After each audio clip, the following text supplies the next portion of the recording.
বাংলাদেশের ইতিহাসে ডক্টর ইউনূসের নাম আর কতদিন মানুষ, এখন তো অনেক সময় মনে করি ভয় উচ্চারণ করে, ওনাকে মানুষ আর কখনো শ্রদ্ধার সঙ্গে উচ্চারণ করবে কিনা আমার সন্দেহ আছে। যে এই সরকার এসেছেই বন্দর বিদেশিদের হাতে তুলে দেওয়ার এজেন্ডা নিয়ে, করিডোরের নামে আমেরিকার আধিপত্যবাদ এখানে বিস্তারের এজেন্ডা নিয়ে। সুতরাং এই সরকারের কাছ থেকে এর বাইরে কোনো কিছু প্রত্যাশা করা মানে ঠিক নয়। ধরা পড়ে গেলেন অন্তর্বর্তী সরকারের প্রধান উপদেষ্টা স্যার ইউনূস। ইউনূস স্যার ধরা খেয়ে গেলেন। স্যার ইউনূসের প্রকৃত চেহারা জাতির চোখের সামনে জ্বলজ্বল করছে। জাতি আজ উপলব্ধি করতে পারছে স্যার ইউনূস আমাদের বাংলাদেশে কোন ধরনের এজেন্ডা বাস্তবায়ন করছে, আমাদের বাংলাদেশের সার্বভৌমত্ব কিভাবে ঝুঁকিতে ফেলে দিচ্ছে, খাদের কিনারা নিয়ে ধার করাচ্ছে। 17ই নভেম্বর খুবই গুরুত্বপূর্ণ একটা দিন ছিল, সারা বাংলাদেশের ফোকাস ছিল শেখ হাসিনার রায়। আর ওই দিনই বিদেশিদের সাথে যে বন্দর ইস্যুতে এতদিন কথা হচ্ছিল সেই চুক্তি সম্পন্ন হয়ে গেল। এখানে একটা প্রকৃত রাজনীতির খেলা সরকার খেলছে। আসসালামু আলাইকুম প্রিয় দর্শক, আরেকটি নতুন নিউজে আপনাকে স্বাগতম। দর্শক, বাংলাদেশ বিদ্যমান রাজনৈতিক সংকট নিয়ে আজকের ভিডিওর অংশবিশেষ ইতিমধ্যেই আপনারা দেখেছেন। আশা করি বুঝতে পেরেছেন ভিডিওটি কতটা গুরুত্বপূর্ণ হতে চলেছে। দর্শক, 17ই নভেম্বর যেদিন শেখ হাসিনার রায় ঘোষণা করা হলো সেদিন একটি আশ্চর্যজনক ঘটনা ঘটে গেছে। দর্শক, আপনারা ইতিমধ্যে বিভিন্ন সংবাদ মাধ্যমের বরাতে জানতে পেরেছেন চিটাগাং যে বন্দরটি রয়েছে সে বন্দরটি কিন্তু ইজারা দেওয়া হয়ে গেছে 34 বছরের জন্যে। তেমনটি কিন্তু বলছে আমাদের বিশ্লেষকরা। তো দর্শক, চলুন দেরি না করে বিশ্লেষণটি শুনে আসি। যারা আমাদের চ্যানেলটি সাবস্ক্রাইব করেছেন তাদেরকে অসংখ্য ধন্যবাদ। যারা এখনও চ্যানেলটি সাবস্ক্রাইব করেননি তাদেরকে অনুরোধ করব চ্যানেলটি সাবস্ক্রাইব করে আমাদের পাশে থাকার জন্য। দর্শক, চলুন দেরি না করে ভিডিওর মূল অংশে চলে যাই। আমরা হয়তো দেশের বাহিরে আছি, আমরা হয়তো ছোট মানুষ, কিন্তু যারা আমাদের বাংলাদেশের প্রধান রাজনৈতিক দলগুলো, যদি মাত্র একটা দল বিরোধিতা করতো ভাবতাম যে এটা হয়তো পলিটিক্যালি বিরোধিতা, কিন্তু যখন আমাদের প্রত্যেকটা দলই এখানে এই বিষয় নিয়ে বিরোধিতা করছে তখন বুঝতে হবে ডালমেকুচ কালাহে, অথবা ডক্টর ইউনূস বাংলাদেশের এমন ভালো চাচ্ছেন অন্য কোনো রাজনৈতিক দল এই ভালোটা করতে পারবে না, অথবা এখানে ডক্টর ইউনূস এবং তার যেই সরকার আছে তাদের বিশেষ কোনো ফয়দা আছে। 17ই নভেম্বর খুবই গুরুত্বপূর্ণ একটা দিন ছিল, সারা বাংলাদেশের ফোকাস ছিল শেখ হাসিনার রায়। আর ওই দিনই বিদেশিদের সাথে যে বন্দর ইস্যুতে এতদিন কথা হচ্ছিল সেই চুক্তি সম্পন্ন হয়ে গেল, পাবলিকের ফোকাসটা সরে গেল। এখানে একটা প্রকৃত রাজনীতির খেলা সরকার খেলছে।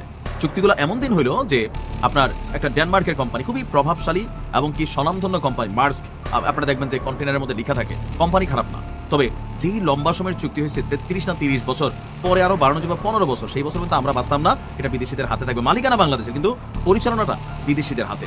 এখন এটা যদি ভালোর জন্য হয়ে থাকে তাহলে এই যে রাজনৈতিক দলগুলো সরকারকে বলতেছেন যে আপনি গোপন এজেন্ডা এখানে বাস্তবায়ন করতেছেন, আপনি এখানে গোপনে কিছু করে ফেলতেছেন, তো এই কথা বিএনপির পক্ষ থেকে বলা হয়েছে, অন্যান্য দলগুলোর থেকে, কিন্তু সর্বশেষ জামাত ইসলামও বলছে যে লালদিয়া এবং পানগাঁও বন্দরে বিদেশি বিনিয়োগের যে চুক্তি সেটা অস্বচ্ছ এবং কি গোপন। কেন এই বক্তব্য দিয়েছেন এমনকি উদ্বেগ প্রকাশ করেছে জামাত ইসলামী। বন্দর কার্যত বিদেশিদের হাতে তুলে দিয়ে দেশীয় স্বার্থবিরোধী পদক্ষেপ নিচ্ছে আপনার ডক্টর ইউনূস সরকার। আর এই মন্তব্য করেছেন জামাত ইসলামের সহকারী সেক্রেটারি জেনারেল মোহাম্মদ শাহজাহান। তিনি বলছেন যে চট্টগ্রাম বন্দরের বিষয়ে তাড়াহুড়ো করে অস্বচ্ছ গোপন কোনো পদক্ষেপ নেওয়ার সুযোগ নেই। চট্টগ্রাম বন্দর অর্থনীতির প্রাণকেন্দ্র, নিরাপত্তা, সার্বভৌমত্ব, স্বাধীনতা, এই স্পর্শকাতর ইস্যুগুলো এই বন্দরের সাথে সম্পৃক্ত। কোনো দরপত্র ছাড়াই পতিত স্বৈরাচারের আত্মীয় স্বজনের সঙ্গে সম্পৃক্ত বিদেশি কোম্পানিকে নিউমোরিং কন্টেইনার টার্মিনাল তুলে দেওয়ার যাবতীয় ষড়যন্ত্র চলমান চলছে। তো পতিত স্বৈরাচার তো আওয়ামী লীগ সরকার, তো ডক্টর ইউনূস কেন আওয়ামী লীগ সরকারের পথে হাঁটতেছে? এখানে ওনার ইন্টারেস্টটা কি? আওয়ামী লীগ তো দেশ বেচা দিয়েছে বিদেশের কাছে, আমরা বুঝলাম, কিন্তু ডক্টর ইউনূস কেন হাঁটলেন? এমনকি যথেষ্ট তাড়াহুড়ো করে। আর এত বড় গুরুত্বপূর্ণ একটা সিদ্ধান্ত, একটা ইন্টারিম সরকার যারা এখন পর্যন্ত একটা নির্বাচন ঠিকমতো করার মতন অবস্থান নাই, মব কন্ট্রোল করতে পারেন না, অনেক কিছুই পারেন না, অর্জন আছে তবে মোটা দাগে বড় কোনো অর্জন নাই, তো সেখানে এত বড় একটা চুক্তি একটা ইন্টারিম সরকার করতে পারে কিনা সেই প্রশ্ন তুলেছে কে?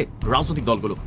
বন্দর দেশীয় ব্যবস্থাপনা পরিচালনায় 3 দফা প্রস্তাব দিয়েছে জামাত। বিবৃতিতে বলা হয়, দেশীয় ব্যবস্থায় বন্দরের উন্নয়ন সম্পন্ন করুন, একান্ত প্রয়োজন হলে দক্ষ এবং অভিজ্ঞ বিদেশি জনবল নিয়োগ দিন এবং তাদের মাধ্যমে দেশীয় জনবলকে প্রশিক্ষিত করুন। আমার কাছে এই লাইনটা পছন্দ হয়েছে যে ঠিক আছে, আমাদের কাছে সিস্টেম নাই, তো তাদের মাধ্যমে আমরা সিস্টেম কিনি। সৌদি করতেছে না, তাদের দেশে আইনা বিদেশ থেকে টাকা দিয়ে মানুষ এনে তারা করতেছে, কিন্তু তারা কি সবকিছু দিয়ে দিচ্ছে? হয়তো 2-4টা জিনিস দিচ্ছে, কিন্তু কন্ট্রোলিংটা কি? আমার কাছে টাকা আছে, বিদেশ থেকে মানুষ আনবো, আমরা ট্রেন্ড হবো, আমাদেরটা আমাদের জেনারেশন বাই জেনারেশন ট্রেন্ড হবে। এখন এই 45 বছর এই ইংরেজরা তো এই দেশ শাসন করে গেছে, গোলাম বানাইছে, এর বাহিরে কিছু না। কোম্পানি স্বনামধন্য প্রায় 60টির বেশি দেশে, ডেনমার্ক, আপনার কাজ করে, কিন্তু তাদের সম্পর্কে ওরকম অ্যালার্জি নেই, কিন্তু ভেতরে হয়তো অন্য কিছু আছে। জামাত বলছে যে উন্নত মানের যন্ত্রপাতি সহ যাবতীয় উপায় উপকরণ ক্রয় করুন, তা সম্ভব না হলে আন্তর্জাতিক দরপত্রের নীতিমালা অনুসরণ করে জনগণকে অবহিত করে বিদেশি অপারেটর নিয়োগের চুক্তি করতে হবে। খুব সুন্দর মন্তব্য দিচ্ছে, আমার ভালো লাগছে যে এটা কেন নিয়োগপত্র হলো না, কেন এটা টেন্ডারপত্র হলো না, আসলে সিস্টেমটা কি, যে আওয়ামী লীগ রেখে গেছিল এই সিস্টেম কি এখন আসছে, যে উপদেষ্টাদের বিরুদ্ধে কোটি কোটি টাকার দুর্নীতির গল্প, যে এরাই কি আসলে কামসারা দিতেছে, ডক্টর ইউনূস কি জানেন নাকি পেছনে কোনো শক্তি কাজ করতেছেন যেটা তিনি প্রকাশ করতে পারতেছেন, আবার দায়ভার তো ওনার উপরে আসতেছে, যে তলে তলে 2 নাম্বারই করতেছে, চাঞ্চল্যকর তথ্যই তো এগুলো নাকি। জামাত যে প্রস্তাবগুলো দিচ্ছে প্রত্যেকটা সুন্দর প্রস্তাব, বিএনপি যা বলছে সেটাও কিন্তু প্রস্তাবটা সুন্দর। এত সুন্দর প্রস্তাব সরকার গ্রহণ না করে হঠাৎ করে এত বড় মোটা দাগে এই যে কাজগুলো করছে, সেটার পিছনে কি আসলে কি একটু তো এখানে খটকা থেকেই যায়, যে এত বিষয়টা স্বচ্ছ না। সরকারের উচিত পরিষ্কার পরিচ্ছন্নভাবে আমজনতার সামনে বিবৃতি না, যারা বোঝে তাদেরকে বোঝানো। নিশ্চয়ই সরকার বিষয়টাতে দৃষ্টিপাত দিবেন। বন্দর বিদেশিদের হাতে তুলে দেওয়ার চুক্তি হলো সেদিন, যেদিন পুরো জাতি, পুরো বিশ্ব শেখ হাসিনার রায় আন্তর্জাতিক অপরাধ ট্রাইব্যুনালে হলো, সেদিকেই সবার ফোকাস ছিল। পুরো বিশ্ব তাকিয়েছিল সেদিকে, এবং সমস্ত আলোচনা শেখ হাসিনার রায়কে কেন্দ্র করেই ছিল। গণমাধ্যমগুলোও সেটাকে নিয়ে ব্যস্ত ছিল। সেই ব্যস্ততার ফাঁকে একটা কৌশলে, এটা একটা একেবারে নির্দিষ্ট কৌশল বলেই মনে হয়েছে, কৌশলে সরকার এই দিনে বিদেশিদের হাতে বন্দর তুলে দেওয়ার চুক্তি করেছে, এবং সেই চুক্তিকেই মুজাহিদুল ইসলাম সেলিম তীব্র ভাষায় কটাক্ষ করছেন, এবং তার ভাষাটা যেমন নিউজ 24 এর শিরোনামটা দেখলে বুঝতে পারবেন, ইউনূস সাহেব ধরা পড়ে গেছেন মুজাহিদুল ইসলাম সেলিম। মানে এর চাইতে তীব্র সমালোচনা আর হয় কিনা, ইউনূস সাহেব ধরা পড়ে গেছেন। কিভাবে তিনি ধরা পড়লেন, কি বললেন তিনি, একটু জেনে দেখি, তারপরে অন্যান্য দলের ব্যাপারটা একটু আলোচনা করব। বাংলাদেশ কমিউনিস্ট পার্টির সাবেক সভাপতি মুজাহিদুল ইসলাম সেলিম বলেছেন, ইউনূস সাহেব ধরা পড়ে গেছেন। তার আসল এজেন্ডা হলো চট্টগ্রাম বন্দর। তিনি তলে তলে আমেরিকান কোম্পানির কাছে বন্দর লিজ দিয়ে দিচ্ছেন, পশ্চিমা কোম্পানির কাছে এই ব্যাপারগুলো চলে যাচ্ছে, বন্দরের কার্যক্রম কিংবা ক্ষমতা পশ্চিমাদের হাতে চলে যাচ্ছে। দেশে তলে তলে অনেক কিছু হয়ে যাচ্ছে মন্তব্য করে তিনি বলেছেন, রোহিঙ্গাদের জন্য সাহায্য পাঠানোর নামে মানবিক করিডোর করার চেষ্টা করছেন, আমেরিকার সেনাবাহিনী যাতে এখানে বসে ষড়যন্ত্র কার্যকর করতে পারে সেই চেষ্টা করছেন। দেশবাসীকে উদ্দেশ্য করে তিনি বলেন, দেশবাসীর উদ্দেশ্যে আমি বলতে চাই, হুঁশিয়ার থাকবেন, বাংলাদেশকে সেই জায়গায় নিয়ে যাওয়ার জন্য যে চেষ্টা হচ্ছে সেটাকে আমাদের প্রতিহত করতে হবে। তিনি আরো বলেন যে বৈষম্য দূর করতে জুলাই গণ অভ্যুত্থান হলেও কিছুই করা হয়নি। 54 বছর আগে 30 লাখ মানুষ বুকের রক্ত দিয়ে পাকিস্তানের গোলামি থেকে মুক্ত হয়েছে। এখন আমরা নতুন করে ভারতের গোলামি কিংবা আমেরিকার গোলামি, কারো গোলামি করতে চাই না, কারো গোলামির শিকলে নিজেদেরকে বাঁধতে চাই না। আর যদি সেই বাঁধার চেষ্টা করা হয়, আবার যদি কোনো দেশের কিংবা কোনো গোষ্ঠীর গোলামির বন্দোবস্ত করা হয়, তাহলে জনগণ আবারও জেগে উঠবে, জনগণ আবারও মাঠে উঠবে, আরেকটি 5ই আগস্টের ঘটনা ঘটবে, এরকমটা তিনি বলার চেষ্টা করেছেন। মুক্তির সংগ্রাম ধ্বংস করার কোনো চক্রান্ত বরদাস্ত করা হবে না। এই ব্যাপারগুলো উল্লেখ করে তিনি বলছেন যে প্রফেসর ইউনূস ধরা পড়ে গেছেন, অর্থাৎ তার যে আসল উদ্দেশ্য, তিনি যেটা বোঝাতে চাচ্ছেন মুজাহিদুল ইসলাম সেলিম, যে প্রফেসর ইউনূসের আসল উদ্দেশ্যই ছিল বাংলাদেশের রাষ্ট্র ক্ষমতায় বন্দর বিদেশিদের পশ্চিমাদের হাতে তুলে দেওয়া, করিডোরের নামে আমেরিকার আধিপত্য এখানে তৈরি করা, আমেরিকার এজেন্ট হিসেবে তিনি এসেছেন, এরকমটা বোঝানোর চেষ্টা করলেন তিনি। এই চেষ্টা তিনি যখন করলেন তখন আদতে বাস্তবতাটা কি, প্রফেসর ইউনূস কি সত্যি সেরকম এজেন্ডা নিয়ে এসেছেন? সেরকম এজেন্ডা হলে তো এটা দেশবিরোধী এজেন্ডা হলো। কিন্তু প্রফেসর ইউনূসের মতো একজন মানে অন্যতম শ্রেষ্ঠ বাঙালি, তিনি কি দেশবিরোধী কিংবা দেশ বিক্রির বন্দোবস্ত করবেন? এটা আপাত অর্থে ব্যাপারটা কি মানে বিশ্বাসযোগ্য হওয়ার কথা? যখন আপাত অর্থে বিশ্বাসযোগ্য হওয়ার কথা নয়, তখন কি বাস্তবতাটা আসলে ভিন্ন কিছু ঘটছে? মুজাহিদুল ইসলাম সেলিম যখন এই কথা বলছেন, তখন আশ্চর্যজনকভাবে আমরা দেখছি বিএনপি মুখে কুলু পেটে বসে আছে, টু শব্দটি করছে না এই ব্যাপারে। এনসিপি কোনো ধরনের কোনো টু শব্দ করছে না। জামাত ইসলাম গতকালকে একটা নিন্দা জানিয়েছে, 2 দিন পরে একটা নিন্দা জানিয়েছে যে বন্দর বিদেশিদের হাতে তুলে দেওয়া গোপন চুক্তি করে, যেহেতু সরকার গোপন চুক্তি করেছে, চুক্তি কি করবে সেটা প্রকাশ করবে না, সেটা সংবাদ সম্মেলন করে জানিয়ে দিয়েছে।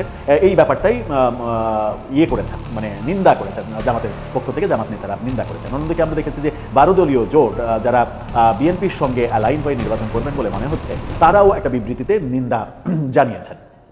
কিন্তু গত 8-9 মাস ধরে ঐক্যমত্য কমিশনের সঙ্গে বৈঠকের নামে রাজনৈতিক দলগুলো, মানে 20-21টি মতো নিবন্ধিত দল সরকারের সঙ্গে যে এই যে চা নাস্তার আয়োজনে সামিল হলো, সরকারকে এত কথা বলতে পারলো, এত আলোচনা করতে পারলো, কিন্তু সরকার যখন বিদেশিদের হাতে বন্দর তুলে দিল এবং সেই চুক্তির শর্তগুলো গোপন রাখবে বলে ঘোষণা করলো যে এটা প্রকাশ করবে না, জাতি জানতে পারবে না, তখনও যদি রাজনৈতিক দলগুলো মুখে কুলু পেটে থাকে, তাহলে কি বুঝতে হবে? তাহলে বুঝতে হবে রাজনৈতিক দলগুলো শুধু তাদের ভাবনার জায়গাটা ক্লিয়ার করছে, করছে এভাবেই এবং প্রতিষ্ঠিত করছে এভাবেই যে যেখানে তাদের দলের স্বার্থ সেখানেই তারা আছে, অন্য যে কোনো স্বার্থ নিয়ে আপাতত তারা মাথা ঘামাতে চাইছে না। তাদের প্রয়োজন যে কোনো মূল্যে বাংলাদেশের ক্ষমতা। কিন্তু বাংলাদেশের ক্ষমতায় পরবর্তী নির্বাচন করে যারা যাবেন তারা কি এই চুক্তির গ্যাড়াকলে পড়বেন না? তারা কি এই যে মানে গোপন চুক্তি, এই গোপন চুক্তি তাদের কাছে যখন প্রকাশিত হবে, তারা যখন সরকারে যাবেন, তারা যখন দেখতে পাবেন এই গোপন চুক্তি, তখন কি এটা সামলাতে তারা হিমশিম খাবেন না?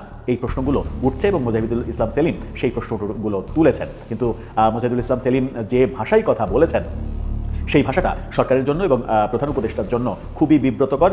আমরা মানে অন্তত স্বপ্ন দেখতে চাই, অন্তত কল্পনা করতে চাই যে এরকমটা সত্য না হোক বাংলাদেশের ক্ষেত্রে কিংবা প্রফেসর ইউনূসের ক্ষেত্রে।